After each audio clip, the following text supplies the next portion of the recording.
I'm Linda Runyan, and I was born and raised in Huntington, West Virginia. And I met Kent during our senior year of high school. At He was in Charleston, West Virginia, which is the state capital, for a Key Club convention, and I was up there as a representative for my high school for Youth and Government Day. And then I saw him about a year later on campus at Marshall, and we started dating then. And I'm Kent Runyan, and I sort of fell in love with her my freshman year, and been together ever since.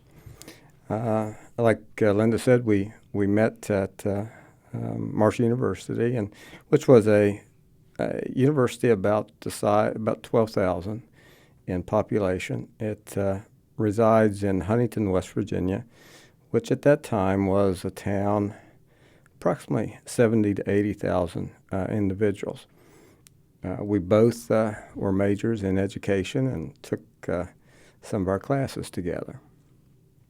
So you're both from Huntington, is that correct? Is that so you stayed at your hometown? What made you decide to go to Marshall in the first place?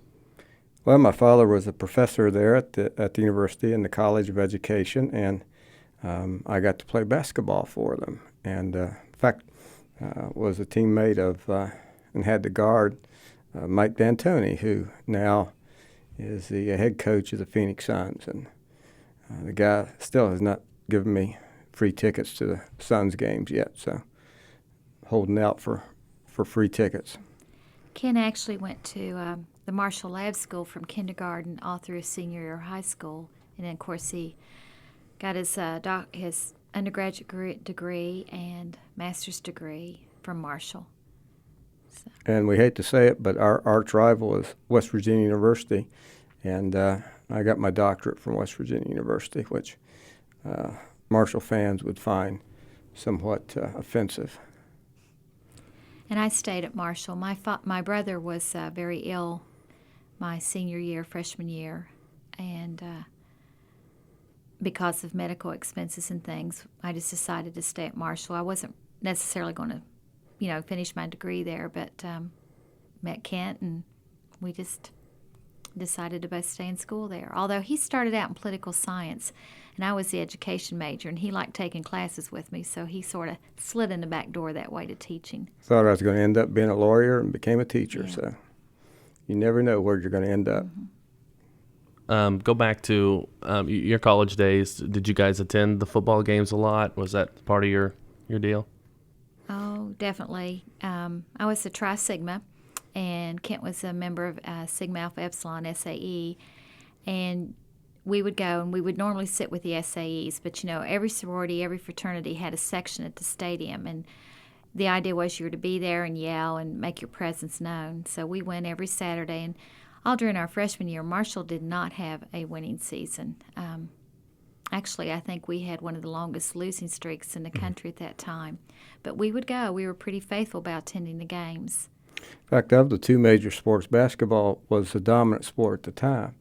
We had some major championships in the Mid-American Conference under our belt, and so basketball seemed to be the dominant sport.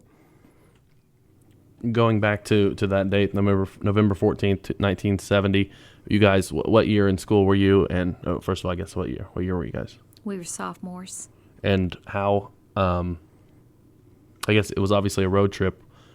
Mm-hmm. What do you remember? Where you were? Do you remember when you found out? Yeah. Kind of tell that story. The day before the football game, I was living in a sorority house at the time, and my roommate was one of the cheerleaders, and she had run in at the end of the day and grabbed some stuff and said we might get to go on the plane with the team and fly out to the ball game. So, she took off, and I had decided to go home for that weekend. Even though I lived in town, I would still go home some on the weekends. And Saturday evening, we were watching television. Kent was over at our home, and we were watching TV. And there was an announcement on the news that, they would break in special bulletin. And there was an announcement on the news that a plane was down at the airport. And then a few minutes later, it came on and said that the plane was the Marshall plane. And at the time, I didn't know if my roommate was on that plane or not. I actually had 5 sorority sisters who were cheerleaders. And so, we packed up, we headed back down to campus so I could find out who was on that plane. For us, it's one of those dates that a lot like the JFK assassination. You knew exactly where you were when you heard the news. And sort of etched in our memory. And it's the plane crashes, I guess, to understand it, is kind of the built into the DNA of anybody that went to school there. It's the thing that sort of binds those graduates from the 70s on to their football team. Knowing you were on the basketball team and you obviously knew some people that were involved, was there anybody that it touched your lives, knowing people that were? Did you know anyone that was on there? Oh, yeah. We knew a lot of people. Not just the guys. There was one boy from Huntington who was on the team. He was a sophomore. We'd graduated together, and we'd been real close friends all through school. And that was upsetting because, someone I knew personally and had a history with. And then a couple weeks before this happened, one of the football players, Dave Griffin, and he was married, had a little child, had been injured in a football game. And he'd come out, they brought him to the hospital, and while he was in the emergency room, one of the nurses had said, "We have a little boy upstairs who's pretty sick, and he loves Marshall football, and would you like to come out and visit with him?" And that little boy was my brother. My brother had leukemia, and of course, 30-some years ago, there was no hope of a cure of any kind for leukemia, so we knew he was going to die.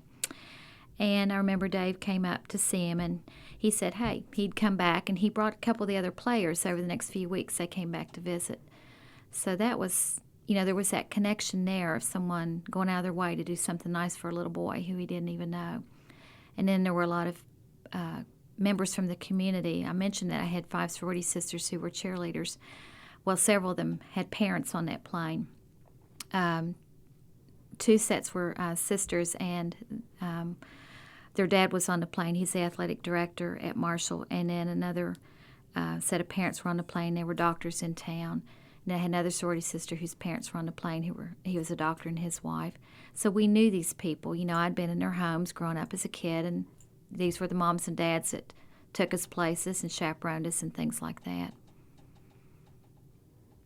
It was a tragedy that not only took a football team. In fact, there were 37 members of the football team that were killed in the crash, but there were 75 members on the plane. And so the rest were community members, coaches, and airplane staff. And so it affected the entire town. And I think the movie, We Are Marshall, does an excellent job of showing that it was a catastrophe that affected the entire region, just more than a student body.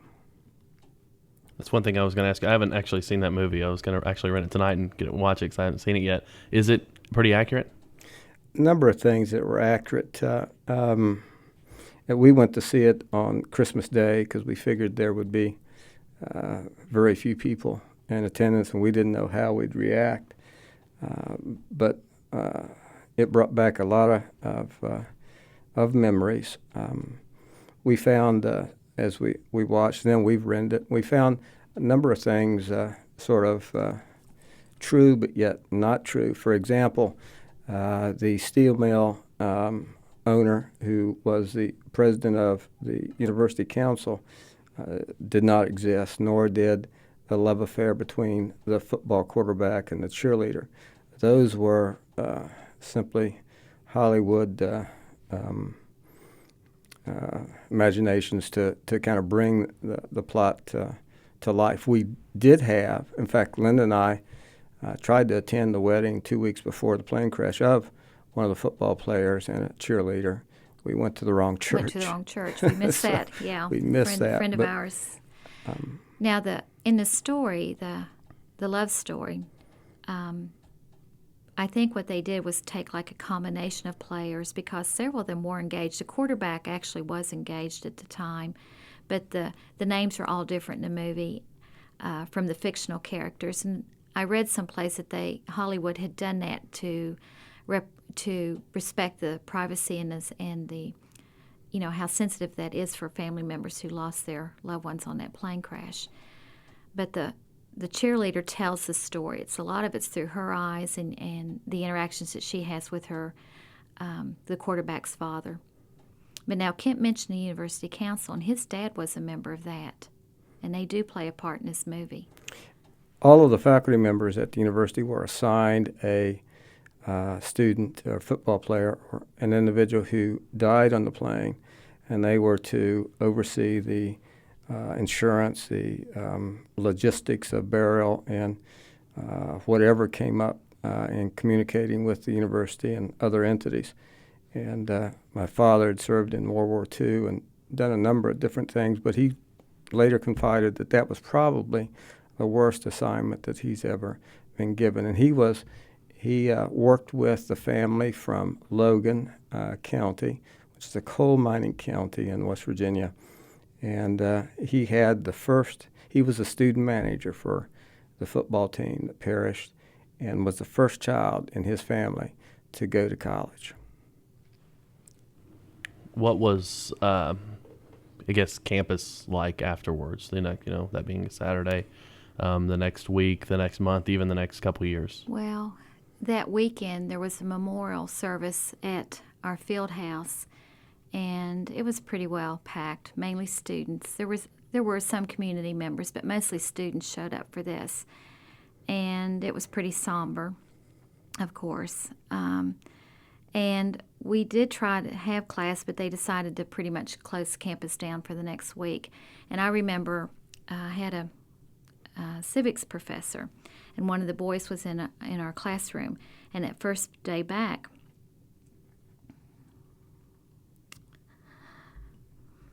there seemed to be a lot of funerals that were scheduled every day. We only had so many funeral homes in the region, and so the funerals were staggered over a period of a week and a half. And so the movie, I think, does an excellent job of depicting the toll that it took on the community and staff.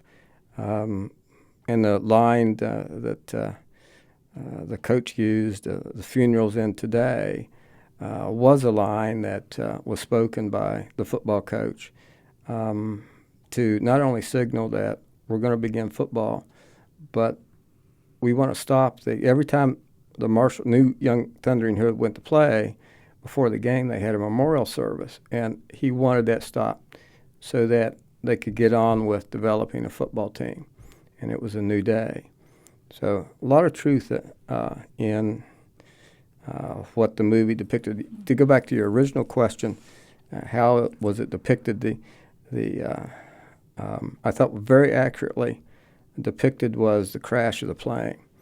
It was a DC-9 Southern Airlines that came in, could hold 90-some passengers, and according to reports later on, it came in 5,000 feet short of the runway, clipped a tree, and hit the side of the mountain, and just devastated the plane. It was about 7:30 in the evening, and it was a rainy, misty night, and we had a lot of community members go up to the site to see what had happened, and they just couldn't keep people away.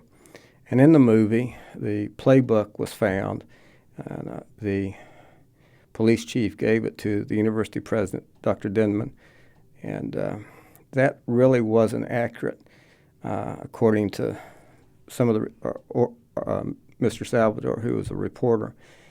He claimed that a billfold was found, and that they gave it to him, and he called it in to the newspaper, and it was I think a John Young, who was a member of the football team, a wide receiver. He caught a pass during the game, so that's how they knew the plane was the university plane.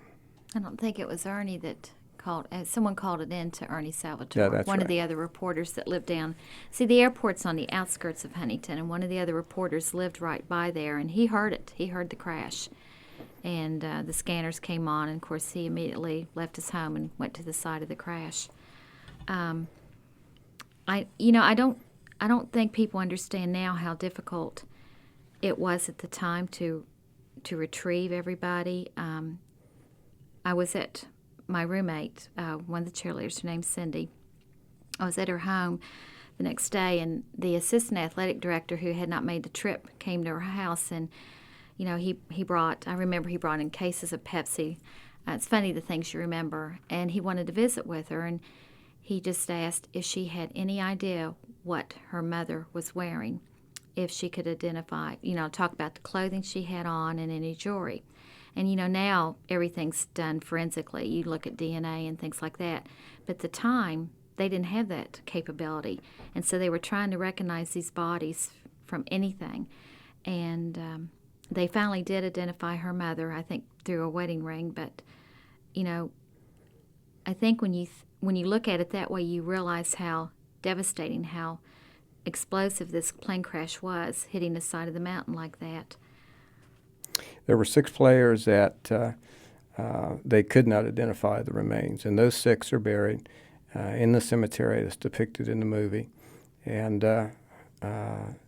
our football coach took his team at the beginning of every season that he coached up there on the first away game at 6 o'clock in the morning, like you saw depicted in the movie. And there he would explain to the new recruits the history of the football team. So it was a tremendously devastating event for everybody. You'd asked about the funerals. I can remember Cindy and I went to 2 funerals together before they had the one for her parents, and they were packed. I mean, you couldn't even get in the. We were able to get in the churches, I think, because she had lost family too. But people would be outside, and then the processions of the cars would be a couple miles long, and everybody would stop, because if you didn't actually know someone on the plane, you knew someone who did. Even though Kent mentioned Huntington's probably 70,000, 80,000 people at the time, it was still a very close-knit community. It's it's an Appalachian community. Culture's a little bit different back in the hills than it is out here. And, you have a lot of, everybody's related or they know each other, and just a real close-knit community. And life revolved around that, around Marshall. It still does to a great extent today. And I think for that reason, you had a lot of people that wanted to come to these funerals and just pay their respects, because that's kind of what you do back home. What do you guys? Obviously, you're from there. Do you go back there a lot? And what's the feelings around there now? Yeah, I had moved my parents out here to live with us in March, and so that was the last time we've been home. And that week when I was packing up their house and everything, I did take time out and I went up to the cemetery just one more time, and down on campus, walked around. But when we go back home, we always go by campus. And sometimes we try to go back to a football game. And as our children were growing up, we would always go to at least one football game. And we've continued that tradition even out here. Marshall played Tulsa several weeks ago, and nearly everyone in our family came down and went to that game. And we went to Manhattan a couple years ago when they beat K-State. That was a real upset. So we have followed the herd after all these years. And it's sort of characteristic of a herd fan that's our age, that lived through the plane crash. You just kind of bleed green, and because you got to remember, after that plane crash, Marshall University, well, and 2 things. Marshall and that plane crash had the worst national disaster, sports disaster in the history of America. And then following that, they had the longest losing streak of any major college in America. We went through from the 1971 to 1986 with almost 2 decades of losing football seasons, where in some of those seasons we never won a football game. But then in 1987 they won their first championship, and we went on then into the 90s with national championships. And now have players in the NAA like NFL. In the NFL like Brian Leftwich, Randy Moss, Chad Pennington, Troy Brown, and they were the phoenix that rose. And to the herd faithful, that's the movie come true. From a football standpoint, was that the last game of the year, or was there more? Was it canceled after that? And you said 71, so they played the next year. That was the last game of the year, and Was it the scheduled last game? no, They canceled the rest of There them. were a couple. I mean, they had to. Yeah, obviously they had to They played cancel the games. East Carolina, and this was the East Carolina. And this was the first plane trip that the university was able to afford. They'd almost always taken buses, and it was only a 55-minute plane trip back to Huntington. But the rest of the season was canceled, and then next year, as the movie depicts, it was a rough time till we played Xavier. Well, that was only the second game. Mm-hmm. But it was just, you've got this new team on the field made up of whoever they could find that was willing to suit up for Marshall. One or two guys that were on the original team that had been hurt and so did not make the plane trip. And, of course, the first game they lost. But the second game against a ranked team, a team that, expected to walk all over us, we actually won. And I know my dad said that he was listening to it at home. He didn't go to the game. And it's not won till the last few seconds of the game. And he didn't know what happened because the radio announcer's just screaming the whole time. And he's thinking that Marshall won, but he's not sure because everyone's so excited. We were sitting on about the 10-yard line. We can still remember sitting there when the pass was made. And it wasn't exactly the same play that the movie depicts, but the movie does depict the fans staying long after the game. And they did, but most of them were in the stands. It really didn't get out on the field, but it was just people crying. It was a joyous yet sad time. Well, what was that for? I guess you kind of touched on it, but maybe what was that like for you guys? You were at the game when they won. What was that like for you? It was probably my number one sports moment. I think the number two for Marshall football was when we beat K-State in Manhattan. That was our second top-ranked moment. Yeah, to think how far that Marshall had come. Mm-hmm. And that was one of our first nationally ranked teams that we beat when we played K-State. You're at a little disadvantage here because you haven't seen the movie, but there's a scene in there where they're trying to decide if we're even going to have a football team that next year, and the university council needs to make that decision. And Kent's dad was on that council. It involved community members as well as educators there at Marshall. And there's a scene where the student body converges on the meeting, and it's a pretty neat scene, but I don't think that happened. It didn't happen. Yeah, we were in the student senate, and neither one of us can remember that actually happening. No, but we did have a rally for a football Yeah. team. That did occur, but didn't occur at the same time. Mm-hmm. And the cheer, "We Are Marshall," which takes the title of the movie, really didn't evolve till about the 1980s. It was not a cheer that we had back in the 70s. Obviously, this is a huge tragedy, and how important do you guys think it was that they maybe moved on and got football going the next year? I know Wichita State had the same deal happen, and they still don't have football. Wichita's team was in October, a month before. They lost 13 members. I think 31 died in that plane crash, but only 13. It wasn't the entire football team, and they didn't rebound from that tragedy. But the debate in the town is, I think, again, well depicted by the movie in the sense that will you honor these individuals by getting another football team together and competing, or are you dishonoring them by developing a football team that really can't win? But I am sure thankful that we did because I think if you go to any Marshall football game, you'll see the power. Just to see the stadium, the original stadium was it was pretty shoddy. Of course, we sat through a lot of games there in Fairfield Stadium, and then I think probably in the early 90s there was a movement to build a really first-class stadium, which they did, and it's beautiful, and it holds just thousands and thousands of people, and it can be on par with any stadium by any university team in the country. And there was a big debate even over what to name that stadium. A lot of people felt it should have been named the Memorial Stadium. It wasn't. But there was a lot of discussion and debate over naming that stadium. The student center that was built a few years after the plane crash was named the Marshall Memorial Stadium. And there is a pretty neat fountain. It's a statue that was made that's out on the plaza in front of the stadium, or no, in front of the student center. And that is in the movie. You'll see that. But every year they turn it off. They'll be turning it off for the winter Wednesday. Mm-hmm.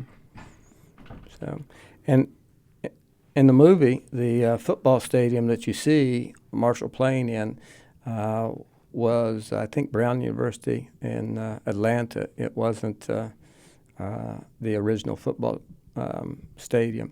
Nope, that's now a parking lot for a hospital, so they couldn't film the movie there. But most everything else, the campus scenes, the dorm life, all of those were filmed at Marshall. In fact, the street scenes are all from Huntington. The restaurant that all of this, or much of the movie is filmed in, is fashioned after Jim's Spaghetti House. No, it was Wiggins. Well, some will claim Jim's, but I bet it was Wiggins. They're not there now. They claim that they wanted to have the real scenes from the real town, and those are kind of depicted in the movie. You touched on, was it a fountain? Is that what you said? Mm-hmm. That is Yeah. And that is shut off at the end of the season and started in spring football. I read. Is that right? It is shut off on Wednesday, the anniversary of the plane crash. They will turn that fountain off. It's a memorial fountain. It was built in honor of those who died, and they turn it off. There's a ceremony, and that's when they'll turn it off tomorrow or Wednesday. And it's in front of the Memorial Student Center. Now that you'd asked earlier about the reaction of the student body, and Kent was on the basketball team, and they wore, of course, they had the black arm bands on the basketball team for that year, and they had they had a Marshall Invitational Tournament for basketball, and they changed it to the Marshall Memorial Invitational Tournament that year.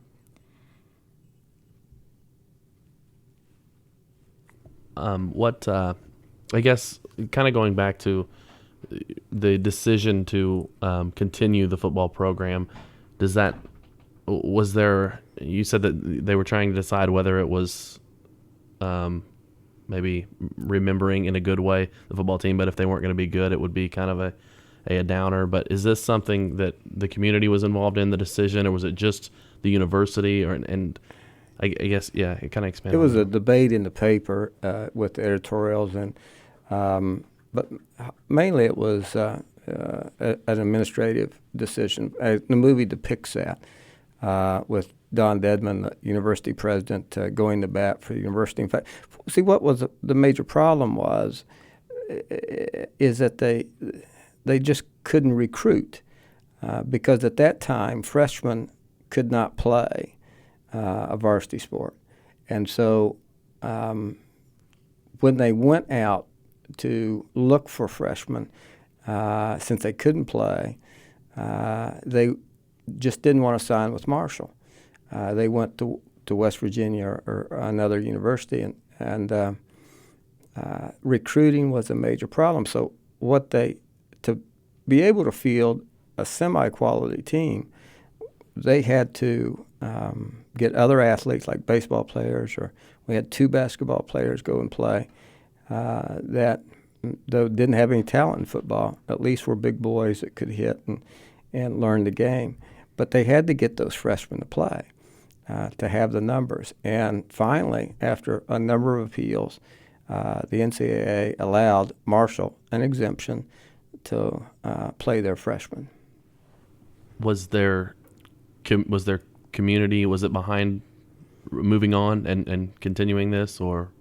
Oh, I think so. The stadium, even having the losing seasons that we did for years and years, people went to those ball games, and people traveled with the team. And like I said, we took our kids. And we knew we'd get beat by 30 points. Yeah, and there was always sometimes there were more Marshall fans at these away games than there were fans for the team we were playing. And we played in the Southern Conference in the next few years, and people liked to see us come to town. They knew us because everyone wore green. even today, we can be traveling someplace and you'll pass someone with a Marshall hat on or Marshall sweatshirt and yell, "Go Herd," and you'll get an answer back. In those times, winning wasn't everything. And I think the movie highlights that, quotes that really well. It was, we're going to play this game, and someday we're going to win. But it maybe not be this year or next, but someday we're going to have a winning program. I think it also was showing you the spirit of, this Huntington's at the foot of the Appalachians, and I think the movie shows kind of the resiliency of people back home. It's not an easy movie to watch at first because it is sad when you think about this plane crash really happened. But you got to stick it out, and you get caught up in it. But the end is amazing. And when they go through and they talk about what has happened to Marshall since then, and they show you actual footage of real people and events that have occurred, you just realize this is a movie that shows how people can rebound from just terrible circumstances. And Marshall wasn't a major powerhouse. It wasn't the West Virginia University or the Notre Dame of the world. And so pretty well the story was ignored for 30 years. And then Hollywood saw the storyline, and now it's become a national story. And it's a tear and cheer movie, but it highlights the resiliency of mountain people. And Huntington doesn't have a whole lot. I mean, it's not a rich community by any means. The university's not a big donor school. And so they pulled themselves up by their bootstraps to build this program. You kind of want to expand on that. You said it was not a lot of people knew about this for a while. Is it a good thing that Hollywood found out? I mean, you seem like you at least liked the movie and what they did. Is it a good thing? I think the movie's amazing, and I teach over at George Nettles, and a lot of the staff have told me they've been in the movie, or their kids have, or they've rented it, and they're just amazed. They didn't realize what it was like to actually live and go through this. And it is a powerful movie. And I know that, some of the critics said it was great, some of the critics panned it. That's just true of any movie. But I think maybe there needed to be some time distance from it because it's still very personal to people back home. And that was a big question. Even though we don't live back in West Virginia anymore, we still get online and read the Huntington paper. And there were concerns, would they treat this movie respectfully or would they put all these Hollywood gimmicks in it? And it's pretty much true to life. There's very little in it that's not real. And we mentioned earlier the one character, the cheerleader and her love affair with the football quarterback, that wasn't really a real person, but it was more a combination of several people together. But that does show you there were guys on that team who did have girlfriends, who did have fiancés, who actually did have wives and children. And, these people lost their loved ones so quickly. But it shows you in the end that although you don't get over that, with the community and everyone just working together, you can try to find something good out of that, if that makes sense to you. And I think universities, and especially athletes and our competition at the university level, should be about teaching lessons to young people and teaching lessons to communities.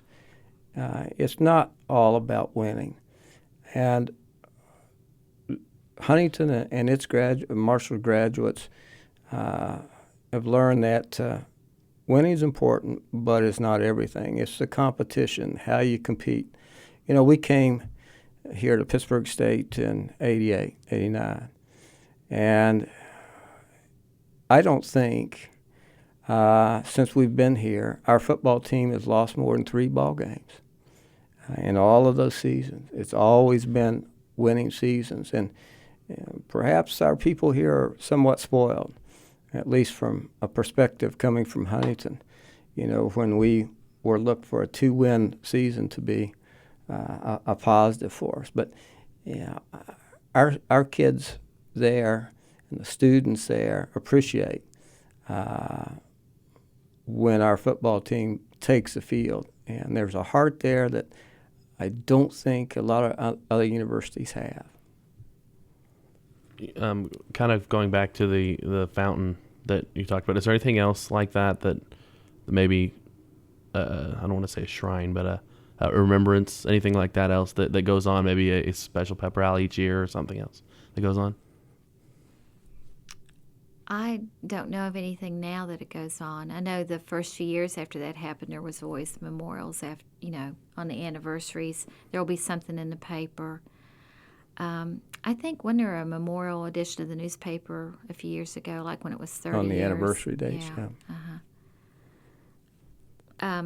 Now, there was a documentary made about the movie, and I kind of wonder if maybe that's not what caught Hollywood's attention, too.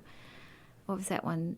From Dust, or From Ashes to Glory. To Glory. It's a documentary, and it won some awards done by and Debbie things. Novak. And